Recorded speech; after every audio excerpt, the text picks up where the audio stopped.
طلاق جو ہے وہ ایک وقت میں ایک مرتبہ دینی ہے، ایک سے زیادہ ایک وقت میں نہیں دینی، اسے اللہ پاک نے منع فرمایا ہے۔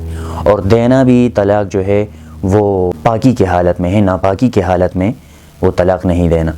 اور پاکی کی حالت میں بھی پھر اللہ پاک نے یہ شرط لگائی ہے، یعنی اگر جس پاکی میں جھگڑا ہو گیا، عورت کی بیماری بھی نہیں ہے، وہ پاکی کے اس کے ایام ہیں، لیکن اس پاکی کے دوران ہم بستری ہو چکی ہے، تو اس میں بھی طلاق جو ہے وہ نہیں دینی۔ ایسی پاکی جس میں ہم بستری بھی نہ ہوئی ہو، اس میں ایک طلاق دینی ہے، پھر چھوڑ دینا ہے۔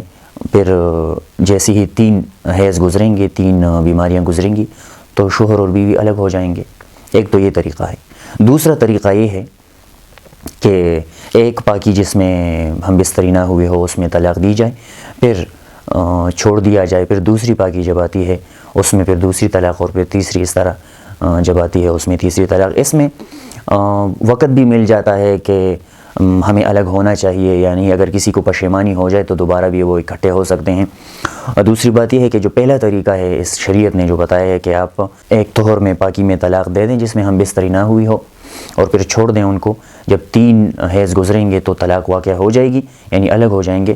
اس میں یہ حکمت ہے کہ اگر پھر ان کا طلاق بھی ہو جائے، عدت بھی گزر جائے، اور واپس پھر اکٹھا ہونا چاہیں تو ان کے لیے کوئی بھی پریشانی نہیں ہوگی، بس صرف نکاح جو ہے وہ پڑھوانا ہوگا اور حلالہ وغیرہ وہ نہیں ہوگا۔ تو شریعت نے بہت زبردست ہمیں راستے بتائے ہیں اور زندگی گزارنے کے، لیکن اصل میں ہماری ناواقفیت ہے، اور اسی ناواقفیت کی بنیاد پر دوسری بات یہ ہے کہ یہ علم ہمیں نہیں ہے کہ کن کن الفاظ سے طلاق ہو جاتی ہے۔ شروع زمانے میں بعض الفاظ ایسے تھے جس سے نیت ہوتی تو طلاق ہوتی، جس طرح کے نئی الفاظ ہوتے ہیں کہ آپ ایسے جس کو زبانی الفاظ کہتے ہیں، ڈبل میننگ جو دیتے ہیں، تو اس میں نیت کا اعتبار ہوتا تھا۔ لیکن شریعت کا یہ اصول ہے کہ اگر وہ جملہ زیادہ استعمال ہو کسی معاشرے میں اور کسی علاقے میں طلاق کے لیے، تو پھر وہ صریح کے حکم میں ہوگا۔ اس لیے ان سب باتوں کا علم جو ہے وہ ہمیں ہونا چاہیے۔ ہمارے جو تبلیغ کے بزرگ ہیں وہ کیا فرماتے ہیں کہ جو بھی ہم کام کریں تو اس سے پہلے اس کا علم ہم ضرور حاصل کریں۔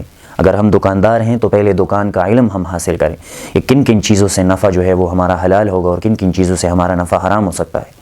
اگر ہم تجارت کر رہے ہیں تو تجارت کے احکامات پہلے ہم سیکھ لیں، یہ ہم پر فرض ہیں، جو کام ہم کر رہے ہیں اس کے احکامات۔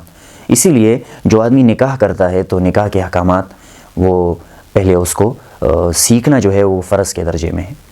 اللہ رب العزت ہمیں اپنے احکامات کی سمجھ عطا فرمائے اور ہمیں علم کی روشنی میں زندگی گزارنے کی توفیق عطا فرمائے۔ السلام علیکم ورحمۃ اللہ۔